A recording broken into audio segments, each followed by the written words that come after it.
Você já reparou que algumas casas parecem olhar de volta? Às vezes você entra em um lugar e sente que não está sozinho, mesmo sem ver nada. Foi exatamente isso que aconteceu comigo quando me mudei para a casa da minha tia. Nunca acreditei em histórias esquisitas, mas naquela casa, tudo parecia errado desde o primeiro minuto. A primeira noite foi silenciosa demais. Eu tentava dormir, mas toda vez que fechava os olhos, sentia que alguém estava parado na porta do quarto, olhando para mim.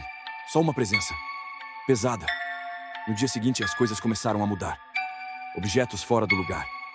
A TV ligava sozinha, sempre em volume baixo, como se alguém não quisesse acordar a casa. Eu culpei a instalação antiga, mas lá no fundo, eu sabia que não era isso. A situação piorou quando comecei a ouvir vozes. Não eram palavras, eram sussurros curtos, como alguém tentando me chamar sem ser percebido. Eles vinham das paredes, às vezes do corredor, às vezes de trás de mim. Eu virava rápido, esperando ver alguém, mas não tinha nada. Nada além do som parando no mesmo instante que eu olhava.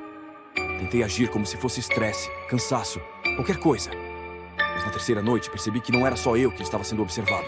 Eu estava no quarto, sentado na cama, tentando me convencer de que tudo era coisa da minha cabeça. A luz estava apagada, só a claridade da rua entrava pela janela. Foi quando eu vi. A maçaneta da porta girou, bem devagar. Parecia que alguém estava me testando, experimentando a reação que eu teria. A porta abriu alguns centímetros. Só o suficiente para eu ver a escuridão do corredor. Só o suficiente para algo perceber que eu estava olhando de volta. Eu travei. Meu coração bateu tão forte que eu juro ter ouvido o sangue nos meus ouvidos.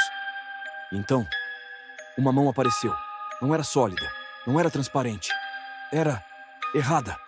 Ela se apoiou na porta, lentamente, como se estivesse se preparando para entrar. Eu queria correr, mas meu corpo simplesmente não respondia. Quanto mais eu tentava me mexer, mais a presença se aproximava, até que eu senti o colchão afundar levemente ao meu lado. Não tinha ninguém ali, mas o peso estava lá, real, frio. A voz veio logo depois, bem perto do meu ouvido. Não era um pedido, não era uma ameaça, era um aviso. Não saia. Quando eu ouvi aquilo, percebi que não era a casa que estava tentando me assustar. Era algo que vivia nela. Algo que não queria que eu abrisse a porta. Algo que precisava que eu ficasse ali, com ela. Eu respirei fundo pela primeira vez em minutos. Fechei os olhos e tentei não enlouquecer. Mas foi aí que entendi o pior. Aquela voz não estava me impedindo de sair do quarto. Ela estava me impedindo de sair da casa. Como se a casa inteira fosse um corpo e eu estivesse preso dentro dele. Na manhã seguinte, quando finalmente consegui levantar e sair dali, jurei nunca mais voltar. E cumpri. Mas às vezes, quando estou sozinho no meu apartamento, eu ainda sinto aquela presença atrás de mim. E lembro da frase que ouvi naquela noite. Não saia.